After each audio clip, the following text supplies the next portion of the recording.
नमस्कार दोस्तों, मैं हूँ जयश्री और आप सबका स्वागत है आपके अपने यूट्यूब चैनल हिस्टोरिया में। आज हम पल्लवकालीन कला के बारे में जानकारी लेंगे। पल्लवकालीन कला में हम स्थापत्य कला के बारे में जानकारी लेंगे, क्योंकि जो पल्लव है वो अपने स्थापत्य कला के लिए ज़्यादा फेमस है।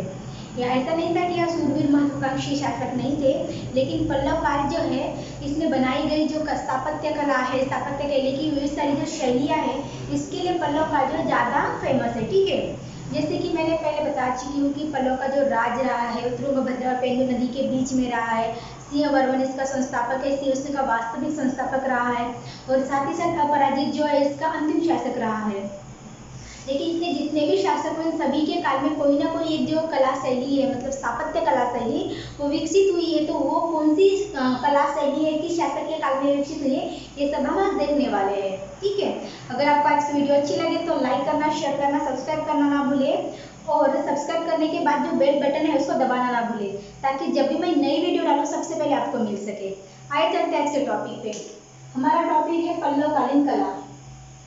मैंने यहाँ पल्लवकालीन कला दी हूँ, लेकिन स्थापत्य कला है क्योंकि ये मूर्ति कला जो उसको पहले देख चुके हैं।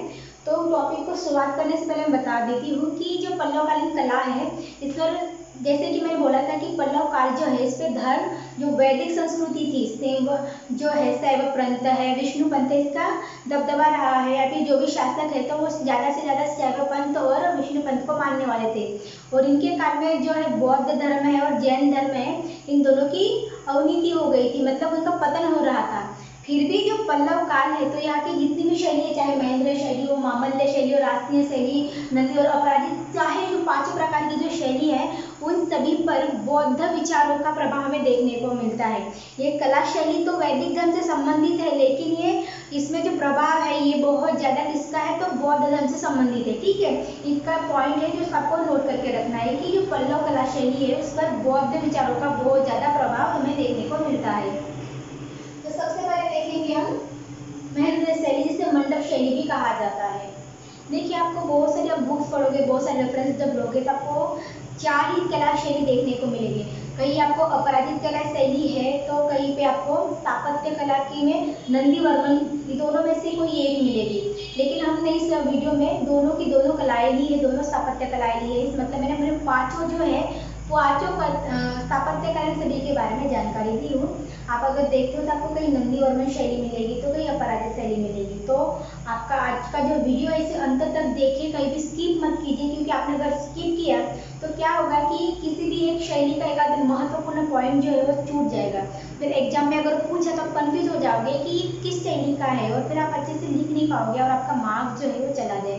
इसलिए आपको स्किप नहीं करना है, अंत तक देखना है। ठीक है, तो सबसे देखते हैं महेंद्र शैली। महेंद्र शैली को मंडप शैली भी कहा जाता है। तो इसका कार्यकाल क्या है, तो 610 से 640। अब बोलोगे कि कला शैली का कार्यकाल तो नहीं होता है, लेकिन मैं बता दूं कि ये जो कला शैली है, मतलब जब शासक थे महेंद्र वर्मन फर्स्ट, इसके प्रवर्तक है महेंद्र वर्मन फर्स्ट। तो महेंद्र वर्मन फर्स्ट जब शासक बने थे तो उनके काल में जो है ये कला शैली इसका उद्धार हुआ था। ये कला शैली जो है बहुत ज़्यादा प्रचलन में थी। लेकिन फिर दूसरी कला शैली आई, कौन सी, मामल्य कला शैली।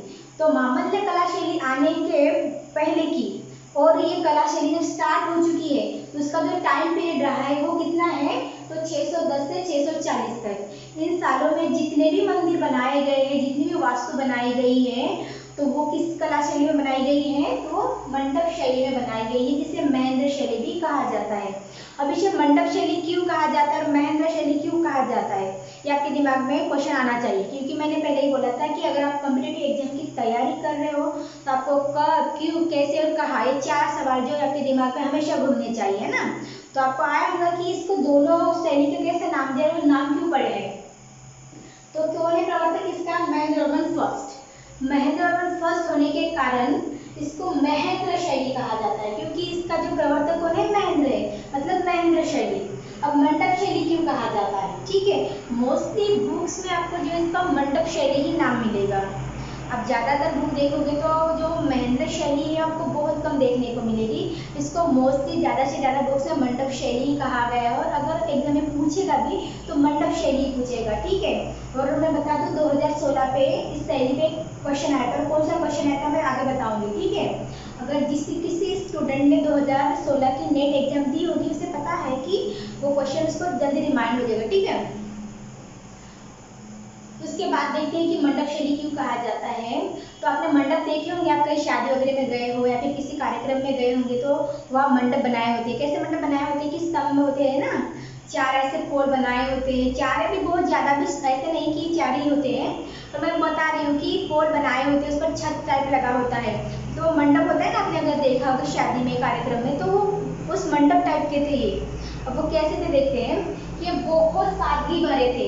ये जो मंडप शैली के बने हुए मंदिर थे वो बहुत ज़्यादा सादगी भरे थे, ज़्यादा इनमें कलाकृति नहीं थी, ज़्यादा कुछ डिजाइन वगैरह नहीं था, बहुत ज़्यादा सीधे साधे थे और ये चट्टानों को काट के बनाए जाते थे। देखिए चट्टानों को काट कर बनाए जाते थे।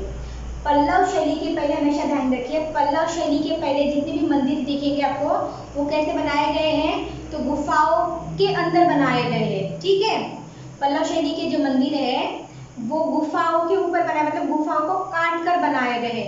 लेकिन इसके पहले जितने भी कार्यकाल आपने देखे, हमने पढ़े हैं, चाहे गुप्त काल हो, मौर्य काल हो, मतलब जितने भी वर्धन काल, जितने भी मंदिरों के बारे में हम देखा है, मोस्टली हमने कला के बारे में गुप्त काल में पढ़ा था, आपको याद हो तो उसमें कहाँ बने हैं मंदिर, गुफाओं के अंदर बने हैं, ठीक है।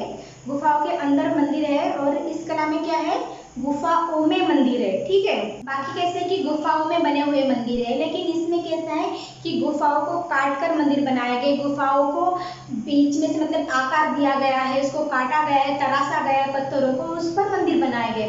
जैसे गुप्त काल में हमने देखे कि जो अजंता शैली है ना, अजंता लेनी हमने देखेंगे महाराष्ट्र औरंगाबाद में आती है अजंता वेरूळ नाम से। तो अजंता वेरूळ ये जो मंदिर है, ये जो गुफाओं में बनी है, जो श्रेणी में जो भी लेनी बनी है वो कैसे गुफाओं के अंदर है। अगर आप देख गए होंगे कभी तो आपने देखा होगा एक गुफा के अंदर बना है। लेकिन पल्लव कालीन जितने भी मंदिर है वो गुफाओं को काट कर बनाए गए हैं, पत्थरों को तराश कर बनाए गए, पत्थरों को काट कर बनाए गए, ठीक है, गुफाओं के अंदर नहीं है।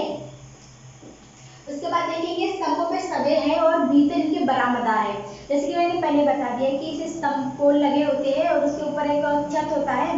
तो बरामदा जो होता है मतलब बैठने की जगह जो है वो अंदर थी, इसकी बरामदा जो है भीतर है और पोलो जो स्तंभ पर सदे हुए हैं। उसके बाद देखते हैं लिंग है, द्वारपाल, स्तंभादि, ऐसी विविध सारी जो शैलियाँ है, मतलब कलाकृति जो है सिंपल थे, लेकिन एक दो जो कलाकृति जिसमें लिंग है, द्वारपाल है और कौन सी है, स्तंभादि है, पर्णोत्पाल भी आती है एक, तो वो जो है वो स्तंभ पे बनाई गई है। उसके बाद देखते हैं कि गुफा शैली का प्रभाव है। तो मंडप शैली पे गुफा शैली का प्रभाव है। हमेशा ये ऐसा होता है कि अगर कोई नई चीज अगर निर्माण हो रही है तो उसके पहले जो भी चीज रही होगी, है ना, जिसके पहले जो भी चीज है तो उसका थोड़ा बहुत प्रभाव होता ही है। चाहे आप नई चीज स्टार्ट करो, चाहे नया काम धंधा स्टार्ट करो, लेकिन उससे रिलेटेड अगर कोई अब इंफॉर्मेशन है या फिर कोई एक उद्योग है तब उसका प्रभाव होगा। जैसे गुप्त काल, आपको याद हो तो गुप्त काल में जब नई स्थापत्य कला आई थी तो उसके पहले यूनानी स्थापत्य कला का उसका प्रभाव था, है ना। तो जैसे कि पल्लव काल में गुफा शैली का प्रभाव, मतलब तब से क्या हो रहा था कि गुफाओं में मंदिर बनाए जाते थे, गुफाओं में जो है लेनियाँ बनाई जाती थी, मतलब जो कुछ चीज़ें थी वो गुफाओं में किए जाते, गुफाओं के द्वार पे किए जाते थे। तो उस गुफा शैली का जो प्रभाव है वो मंडप शैली में देखने को मिलता है। उसके बाद देखेंगे मंडपों के सामने पंक्तियाँ लगी होती थी, मंडपों के सामने क्या होती थी, पंक्तियाँ लगी होती थी और चौकोर जो स्तंभ होते थे वो चौकोर आकार के थे। मतलब मोस्टली अगर हम घर बनाते हैं तो देखते हैं कि जो चौकोर आकार के होंगे, गोल आकार के होंगे, तो जो स्तंभ होता पोल जो होते हैं वो उसका आकार कैसा था मंडप शैली में, तो चौकोर आकार का था और ऊपर से सिंहाकार था। मतलब वो सिंहाकार मतलब क्या होता है, बड़ा, ठीक है। तो नीचे से ये ऊपर बड़े होते गए थे, मतलब ये चौकोर आकार के थे और सिंहाकार थे शीर्ष पर। अब उसके उदाहरण देखते हैं। जैसे कि मैंने बोला था कि 2016 में क्वेश्चन पूछा गया था, तो मैं बताऊंगी वो कौन सा क्वेश्चन है जो 2016 के यूजीसी नेट में पूछा गया था, ठीक है। तो इसके उदाहरण में है, क्योंकि ऐसा नहीं पूछा जाएगा कि आपको ये इसकी विशेषताएं क्या है, वो क्या है, वो क्या है। आपको एग्जाम्पल दिया रहेगा किसी भी मंदिर का और पूछा जाएगा कि ये जो मंदिर है वो किस कला का उदाहरण है। तो जिसमें देखते हैं मंडपट्टू, मंडपट्टू का त्रिमूर्ति मंडप है, पल्लवरम का जो है पंच पांडव है, महेंद्रवली का महेश विष्णु गृह मंडप है। ये इंपॉर्टेंट है, चाहो तो आप लिख लो इसे, फिर से बता देती हूँ। मंडपट्टू का जो है त्रिमूर्ति मंडप, उसके बाद पल्लवरम का जो है पंच पांडव मंडप है। और महेंद्रवली का जो है महेंद्र विष्णु गृह मंडप है, और त्रिचन्नापल्ली का ललितांकुर मंदिर है, और फिर आता है पल्लवेश्वर का गृह मंडप, ठीक है। और शिलाकृत मकोंडा मंदिर जो है उत्तर अर्कोट में, किसको पूछा जाएगा शिलाकृत जो मकोंडा मंदिर है वो कहाँ स्थित है, तो कहाँ स्थित है, उत्तर अर्कट में है। अब ये जो सवाल है आईएमपी ये पूछा गया था, जैसे सारा था आईएमपी लेकिन ये पूछा गया था कि अनंतेश्वर जो मंदिर है उड़ानवली गुंटूर जिले में वो किस कला शैली का उदाहरण है, किस कला शैली से बना हुआ है, किस स्थापत्य कला शैली से, कौन सा मंदिर, अनंतेश्वर, ठीक है। तो ये पूछा गया था। कभी पूछ सकता है कि आपको अनंतेश्वर मंदिर दे रहेगा और बोलेगा ये किस कला शैली का, या फिर आपको एक कला शैली दे रहेंगे कि मंडप कला शैली में कौन से मंदिर बने हैं, तो इसमें से आपको याद रखना है। उसके बाद देखेंगे भैरवकोंड मंदिर, तो इसके मंडप शैली के जो उदाहरण हैं आप ध्यान में रखिए। तो पहले अनंतेश्वर मंदिर है, फिर भैरवकोंड मंदिर है, और उड़ानवली का जो है मकोंडा मंदिर, सॉरी उड़ानवली का बोलते हैं अनंतेश्वर, और मकोंडा मंदिर जो अर्कट का, उसको याद रखना है ये, क्योंकि इसकी बहुत फेमस एग्जाम्पल है और ज़्यादातर इनमें से पूछा जा सकता है, ठीक है। उसके बाद देखेंगे मामल्य शैली, ठीक है। अब मामल्य शैली जो है इसको नरसिंह शैली कहा जाता है, मंडप शैली को महेंद्र शैली कहा जाता है, मामल्य शैली को नरसिंह शैली कहा जाता है। अब इसे नरसिंह शैली क्यों कहा जाता होगा, सीधा है ना कि किसी नरसिंह नामक राजा के काल में बनी होंगी, मतलब ये आप पढ़ोगे नहीं फिर भी समझ में आता है, ठीक है। तो ये कहाँ बनी थी इसके बारे में इंफॉर्मेशन देखते हैं। तो नरसिंहवर्मन फर्स्ट के काल में जो है ये कला शैली बनाई गई थी। नरसिंहवर्मन फर्स्ट के काल में इसका जो कार्यकाल रहा है या फिर इसका जो बनाने का जो टाइम पीरियड रहा है 640 से कितना है, तो 674 तक, ठीक है। 640 से 74 तक है ये। और मंडप शैली जो है इससे कुछ ज़्यादा भिन्न नहीं है, ये मंडप शैली के समान ही है, थोड़ी सी जो है अलग है, लेकिन पूरी की पूरी अगर हम बोले तो 80% जो है ये मंडप शैली के समान ही है, मंडप शैली से विभिन्न नहीं है, थोड़ी बहुत ज़्यादा अलग हो सकती है और उससे अधिक सुंदर है, लेकिन ये जो है मंडप शैली के समान ही है। मामल्य शैली जो है मंडप शैली के समान ही है लेकिन उससे थोड़ी ज़्यादा सुंदर है। ये मामल्य शैली से जो मंडप शैली है वो कितनी सादगी भरी है ना, सीधी सादी है, और वो किसको गुफाओं को काट कर बनाई गई, सीधी है। लेकिन मामल्य शैली है वो थोड़ी अधिक ज़्यादा आकर्षक बनी हुई है, ठीक है, अधिक सुंदर है। इसके दो प्रकार आते हैं, पहला तो स्मारक मंदिर प्रकार, ठीक है, और दूसरा है रथ मंदिर। अब रथ मंदिर को क्या क्या बोलते हैं, एकाश्म मंदिर बोलते हैं, और एक शिलाकृत, ठीक है, एक शिलाखंडीय मंदिर भी बोला जाता है। मामल्य शैली के दोनों प्रकार, पहला स्मारक मंदिर और दूसरा है रथ मंदिर। अब रथ मंदिर को और दो नाम है, पहला कौन सा है, एकाश्म मंदिर, और दूसरा कौन सा, एक शिलाखंडीय मंदिर, ठीक है।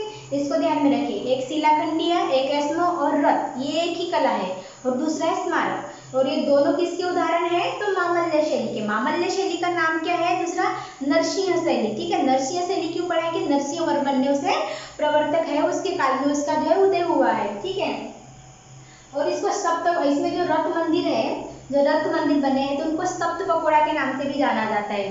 पगोड़ा आपने सुने होंगे ना, देखा भी होगा शायद अभी इमेजिंग गूगल में, तो सप्त पगोड़ा है, तो रथ मंदिर को जो है सप्त पगोड़ा के नाम से भी पहचाना जाता है। और धर्मराज रथ जो है, देखिए इसका प्रवर्तक कौन है, नरसिंहवर्मन। तो इसमें दो मंदिर है, तो द्रौपदी मंदिर जो है रथ मंदिर है सभी, तो बहुत ज़्यादा छोटे हैं, और जो बहुत विशाल है मतलब बहुत ज़्यादा अच्छा है तो धर्मराज का मंदिर। तो धर्मराज के मंदिर पे जो है नरसिंहवर्मन का जो है चित्र अंकित किया गया है, ठीक है।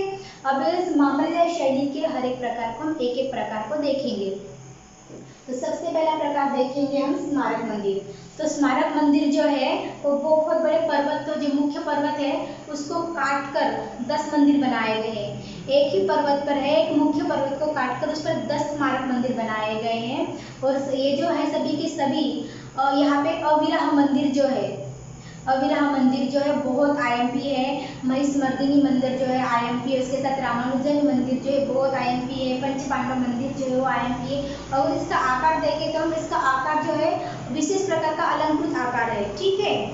स्मारक शैली का जो आकार है विशेष प्रकार का अलंकृत आकार है। इसके जो स्तंभ है तो पहले की अपेक्षा थोड़े छोटे हैं और थोड़ी पतले हैं और लंबे हैं। मतलब मामल्य शैली के स्मारक जो प्रकार है उसके जो स्तंभ हैं वो पहले की अपेक्षा पतले हैं और लंबे हैं।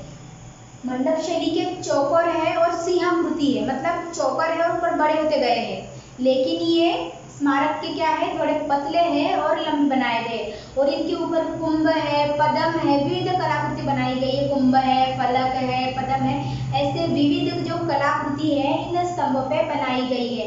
और ये जो अपने कलाकारी के लिए सबसे ज्यादा फेमस है। स्मारक जो मंदिर है, मामल्य शैली के स्मारक प्रकार जो है वो अपने कलाकृति के लिए सबसे ज्यादा फेमस है। और इसमें कौन से तो विष्णु मंदिर आता है, अनंतशयी मंदिर आता है, महिषासुर मर्दिनी आता है, त्रिविक्रम मंदिर है, उसके बाद गजलक्ष्मी मंदिर है। इसमें सभी के सभी जो मंदिर है वो स्मारक इसमें आते हैं। और एक इसमें स्मारक मंदिर में पंच पांडव मंदिर भी आता है।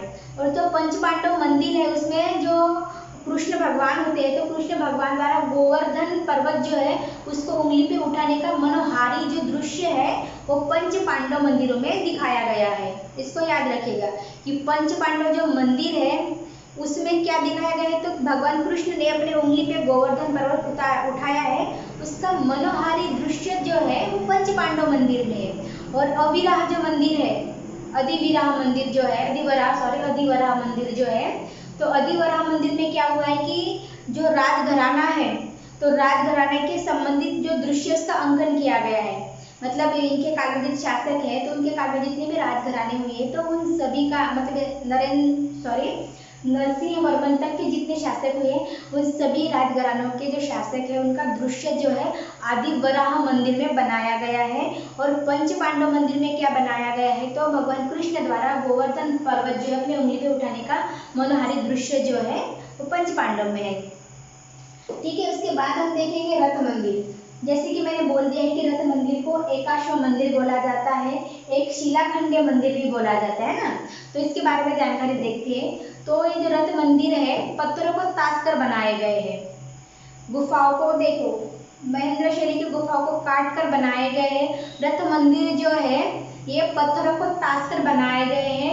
ये पहले की अपेक्षा बहुत छोटे हैं, छोटे मंदिर है और इनका आकार जो है बहुत छोटा है। मतलब बाकी ये देखिए कैसे सिंहाकृति बनाए गए हैं। स्मारक मंदिर कैसे लंबे हैं, इसके स्तंभ जो है पतले हैं और लंबे है, ठीक है। लेकिन रथ मंदिर जो है अपेक्षाकृत बहुत छोटे हैं। उनका आकार कैसे बता दूं मैं, तो 44 फीट जो है ये लंबे है, 35 फीट चौड़े हैं और 40 फुट जो है ये ऊंचे है, ठीक है। 45 फीट कैसे ये लंबे हैं, उसके बाद 35 फीट चौड़े हैं और 40 फीट ऊंचे है ये। और इसमें कौन से रथ मंदिर बनाए बता दूं मैंने आपको। 5 पांडव याद हो, अगर आपने महाभारत देखा होगा तो 5 पांडव जो है उन सभी का, उसके साथ था द्रौपदी, तब उसमें द्रौपदी मंदिर है, ठीक है। सहदेव, नकुल है, भीम है, अर्जुन है, युधिष्ठिर है, ये सभी के मतलब 5 पांडव के मंदिर और के साथ साथ द्रौपदी का मंदिर भी जो है रथ मंदिर में बनाया गया है। और इनके साथ साथ गणेश मंदिर और पिंडारी मंदिर जो भी है रथ मंदिर, गणेश का और पिंडारी, ठीक है, इनका जो है मंदिर बनाया गया, इनको सप्त पगोड़ा के नाम से जाना जाता है। और उसमें द्रौपदी जो मंदिर है सबसे छोटा, सबसे सीधा, एकदम सामान्य है, एकदम मतलब उसमें कुछ डिजाइन नहीं है, कुछ नहीं, एकदम सीधा सरल मंदिर है द्रौपदी मंदिर। ऐसा लगता है कि एक कक्ष में जो है गड्ढा खोदा गया हो, उसमें जो है उसका बनाया गया है द्रौपदी मंदिर को। और धर्मराज मंदिर जो है वो सबसे ज्यादा कलाकृति भरा है और द्रविड़ शैली का अद्भुत नमूना जो है वो धर्मराज का मंदिर है। अब धर्मराज कौन, तो युधिष्ठिर, मतलब 5 पांडव जो थे उनमें से सबसे बड़े जो थे धर्मराज, उनका जो मंदिर है वो सबसे ज्यादा कलाकृति पूर्ण है। सबसे ज्यादा अगर उसमें कुछ बनाया गया रचनात्मक तो वो धर्मराज मंदिर में। साथ ही साथ नरसिंह वर्मन का जो है चित्र अंकित भी कहाँ पे किया गया है, धर्मराज मंदिर पे भी किया गया है। हमेशा याद रखिए द्रौपदी मंदिर सबसे सीधा है, मतलब ऐसा लगता है कि एक कमरे में जो है सामान्य कक्ष में गड्ढा खोदा गया है और उसमें वो रखा गया है, ठीक है। लेकिन धर्मराज का जो मंदिर है वो बहुत ज्यादा अच्छा है। उसमें क्या बना बता दूं कि एक पिरामिड साइड का है, ठीक है, एक पिरामिड आकार का बना है, ऊपर शिखर बना हुआ है और मध्यम आकार के कक्ष बने हैं, नीचे स्तंभ युक्त बरामदे बने हुए हैं और कुर्सी से सटे और सुदृढ़ सिंहाकृति जो इसकी सीढ़ियां बनी है। क्योंकि ये जो मंदिर है बहुत ही देखने लायक है। अगर आप कहीं जाओ इसे देखने तो आपको भी लगेगा कि मतलब एकदम बहुत ही अच्छा मंदिर है, आप जाके देखो एक बार। क्योंकि ये जो है द्रविड़ कला शैली का अद्भुत नमूना है। उसके बाद देखते हैं कि भीम है, सहदेव है, नकुल है, इनके जो मंदिर है ये सभी, गणेश, इनके चैत्यकृत मंदिर बने। आपने चैत्य देखा होगा, अगर आपने नहीं देखा तो मुंबई में जाइए और वहाँ पे चैत्य भूमि ऐसा है तो वहाँ पे चैत्य बना है डॉक्टर बाबा साहब अम्बेडकर का। अब उसको जो चैत्य है तो उसी टाइप के भीम है, सहदेव, नकुल और गणेश के जो है इन रथ का चैत्याकृति आकार में दिया गया है। और ये दो, एक या दो से इनकी जो मंजिलें है, जो चैत्य बना है तो 2 या 2 से ज्यादा मंजिला है और इनका आकार जो है त्रिकोणाकृति है और पीपे जैसी इस पर छत बनी हुई है। ठीक है, उसके बाद देखते हैं जो सहदेव रथ है वो अर्धाकृत बना गया है, इसका जो आकार है अर्धाकृत आकार बनाया गया है। उसके साथ साथ देखेंगे कि नकुल और सहदेव के मंदिर, रथ मंदिर को छोड़ के बाकी सभी मंदिरों पे दुर्गा है, महेश है, गणेश है, इंद्र है, इन सभी के जो है चित्र यानी कि मूर्तियां जो है अंकित की गई है। तो ये थी हमारी मामल्य शैली। ठीक है, जिनको सप्त पगोड़ा जो है, रथ मंदिरों को सप्त पगोड़ा भी कहा जाता है, जहाँ पे 5 पांडव, द्रौपदी, गणेश और पिंडारी, मतलब द्रौपदी मंदिर जो 5 पांडव में ही आता है, गणेश और पिंडारी, ऐसे मिलकर 7 जो है रथ मंदिर को सप्त पगोड़ा कहा जाता है। ठीक है, द्रौपदी मंदिर जो है सबसे सीधा है, जैसे एक कमरे में गड्ढा खोदा गया हो उसी पे धर्मराज मंदिर जो है सबसे ज्यादा कलाकृति उस पर बनाई गई है और वो द्रविड़ शैली का अद्भुत नमूना है।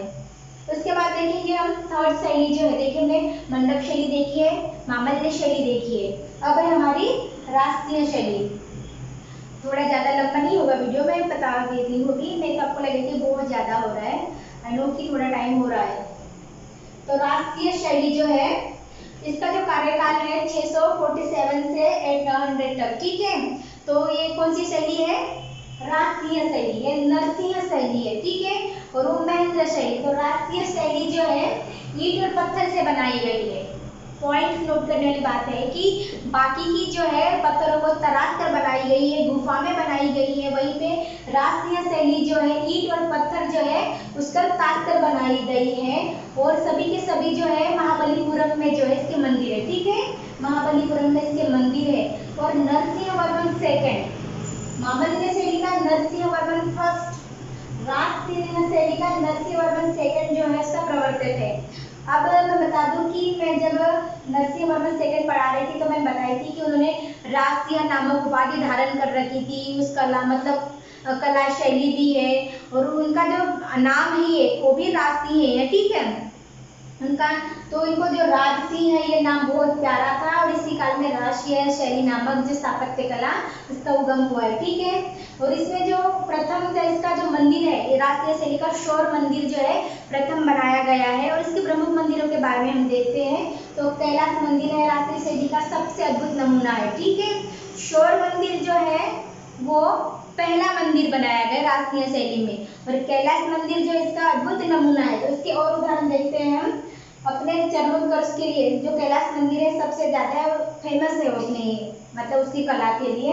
महेंद्रवर्मन सेकंड के काल में रचना और पूर्ण नहीं हुई इसकी, मतलब राष्ट्रीय जो है तो नरसिंहवर्मन के काल में कैलाश मंदिर बनाना स्टार्ट हो गया था। ठीक है, लेकिन महेंद्रवर्मन जो है इसके काल में इसकी रचना जो है पूरी हो गई। किस मंदिर की? कैलाशनाथ मंदिर की।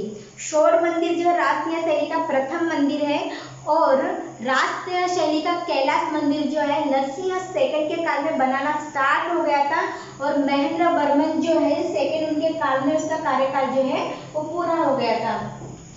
उसके बाद हम देखते हैं कि बनावट में ग्रेनाइट तथा बलुआ पत्थर का उपयोग किया गया है।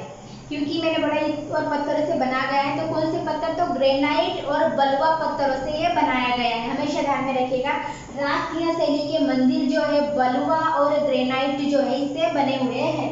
उसके बाद देखें इसका जो गर्भ है ये आयताकृति है। इसका जो गर्भ कैसा है? आयताकृति है। गर्भ मतलब क्या होता है आपको पता है? जब भगवान रखे जाते हैं ना, वो गर्भगृह जो होता है वो कैसा है? आयताकृति है। ठीक है, और इसकी जो भुजा है आयताकृति के साथ साथ 9 फीट जो इसकी भुजा है। उसके बाद देखेंगे इसके 5 उदाहरण फेमस है। राष्ट्रीय शैली के जो है 5 उदाहरण फेमस है और कौन से और कहाँ का है तो देख लेते हैं। 3 जो है महाबलीपुरम में, 3 कौन से? तट है, ईश्वर है और मुकुंद मंदिर। तट मंदिर, ईश्वर मंदिर और मुकुंद मंदिर, ये 3 मंदिर जो है वो महाबलीपुरम में है और 2 मंदिर कहाँ है? तो ये दक्षिण एरकाट में है। ठीक है, पन्नामलाई में, एरकाट मंदिर जो है पन्नामलाई में दक्षिण में, और ये है कांची का कैलाशनाथ मंदिर। और कांची के कैलाशनाथ मंदिर मैंने कहा कि इसका अपने कला के लिए चरमोत्कर्ष पर है, बहुत फेमस है। राजसिंह महल का नरसिंह ने बनाया है और महेंद्र वर्मन ने उसका काम जो है वो पूरा किया है। उसके बाद देखेंगे, और इसका उदाहरण पूछा जाता है तो वैकुंठ पेरुमल मंदिर जो है राजसिंह शैली का पूछा गया है, ये वाला आईएमपी है, ठीक है। वैकुंठ पेरुमल मंदिर जो है किसका उदाहरण है, तो राजसिंह शैली का है। उसके बाद देखते हैं हम नंदीवर्मन शैली, ठीक है। अब ये दोनों जो शैली है इसके बारे में आपको बहुत कम देखने को मिलेगा, क्योंकि ये जो मतलब इम्पोर्टेंट नहीं है, पर उसके बारे में भी पूछा जाता है। तो नंदीवर्मन शैली जो इसका कार्यकाल है 800 से 900 तक है, और अपेक्षाकृत छोटे हैं। मतलब ये जो हमने शैली देखी है, मंडप शैली, मामल्य शैली, राजसिंह शैली, तो इन शैली में जितने भी मंदिर बने हैं वो विविध प्रकार के बने हैं। कोई चौकोन बना है, कोई लंबा बना है, कोई मतलब अपने अपने कला के लिए बने हैं। लेकिन नंदीवर्मन शैली में क्या हुआ है, नंदीवर्मन पल्लव के काल बने हैं, तो नंदीवर्मन पल्लव काल के जो मंदिर है अपेक्षाकृत बहुत ज्यादा छोटे हैं। प्रवेश द्वार पे स्तंभयुक्त मंडप बना हुआ है। गुहा के जो प्रवेश द्वार होते हैं वहाँ पे स्तंभयुक्त मंडप बनाया गया है। उसका उदाहरण कौन सा है, तो मुक्तेश्वर, मातंगेश्वर, जो कहाँ है, कांची में है, ठीक है। मोस्टली आपको एक बात तो समझ में आई होगी कि पल्लव की जो राजधानी थी वो क्या थी, कांची थी। उसके साथ साथ इनके जो मंदिर है आधे से 80% जो मंदिर है वो कांची में है, महाबलीपुरम में, ठीक है। महाबलीपुरम और कांची में 80% मंदिर अपने को देखने को मिलेंगे, और बाकी इधर और देखेंगे। लेकिन बहुत ज्यादा मंदिर कहाँ पर है, कांची में ही है। तो मुक्तेश्वर और मातंगेश्वर ये भी पूछा गया है कि शैली का है, तो ये कौन सी शैली का है, नंदीवर्मन शैली का है। और ये कहाँ है, तो कांची में है, ठीक है। और बड़बिलेश्वर मंदिर ओरगमल में है। कौन सा मंदिर, बड़बिलेश्वर मंदिर ओरगमल में है। उसके बाद देखेंगे पिट्टानेश्वर मंदिर जो है तिरुतेन में है, ठीक है। ये इंपॉर्टेंट है, पिट्टानेश्वर जो मंदिर है तिरुतेन में पूछा गया है। उसके बाद देखेंगे अपराजित शैली। तो अंतिम शासक, पल्लव का जो अंतिम शासक था अपराजित, उसी के काल में इस शैली का जो है उद्घाटन हुआ। इसका परिवर्तक जो है अपराजित ही है, और उसी के नाम पर इसका अपराजित शैली के नाम पर यह पहचानी जाती है। इसका प्रवर्तक कौन है, अपराजित। और अपराजित कौन है, तो पल्लव का अंतिम शासक है। उसके बाद जो है पल्लव वंश पूरी तरह से समाप्त हो गया था। तो उसके बारे में देखते हैं कि मंदिरों के लिंग ऊपर की ओर जो है पतले होते चले गए हैं। जो लिंग है वो मंदिरों के मतलब है मोटे हैं और ऊपर से पतली होते चले गए हैं। शिखरों की गर्दन पहले से मोटी है, लेकिन जो शिखर बने हुए हैं अपराजित शैली के जो शिखर बने गए हैं वो मोटे हैं पहले से। मंदिर जो है इसका शिखर जो है पतला होता चला गया है ऊपर के, और उसके लिंग जो है मंदिरों के वो पतले होते चले गए, और शिखर जो इसके मोटे बनाए गए हैं। स्तंभों पे ज्यादा कलाकारी की गई है। अपराजित शैली में जो स्तंभ है सबसे ज्यादा कलाकारी जो है अपराजित शैली में की गई है स्तंभों पे, ठीक है। और मैंने जैसे कि बोल दिया है कि ये जो पल्लव शैली, इतना ही है अपराजित शैली के बारे में। 3 ही पॉइंट आपको ध्यान में रखने हैं। पहला तो इसके लिंग जो है पतले होते चले गए हैं, उसके बाद जो शिखर है ये मोटे होते चले गए, और दूसरा है कि जो स्तंभ है उस पर कलाकृति की गई है, ठीक है। और जैसे कि पल्लव जो स्थापत्य कला है, पल्लव की स्थापत्य कला के लिए पल्लव फेमस है। उनकी शौर्य से ज्यादा उनको स्थापत्य कला के लिए पहचाना जाता है। मंडप शैली, मामल्य शैली है, राजसिंह शैली, नंदीवर्मन शैली और अपराजित शैली, ऐसे 5 शैली जो है इस शासनकाल में बनाई गई। इनका प्रोत्साहन किया गया है और इनके भरभराट के लिए इन्होंने कार्य किया है, ठीक है। उसके बाद हम देखेंगे कि ये जो पल्लव थे इन पर जो विचारधारा जो थी, भले ही ये वैदिक संस्कृति को मानते थे, लेकिन बौद्ध विचारधारा का इनके स्थापत्य कला पे हमें बहुत ज़्यादा प्रभाव देखने को मिलता है। पर बौद्ध जो धर्म है इनके काल में जो है वो अपनी अवनीति पे था। इनके काल में राजर्षण नहीं मिला था, लेकिन उनकी विचारधारा से प्रभावित थे, ठीक है। आज की वीडियो में इतना ही है।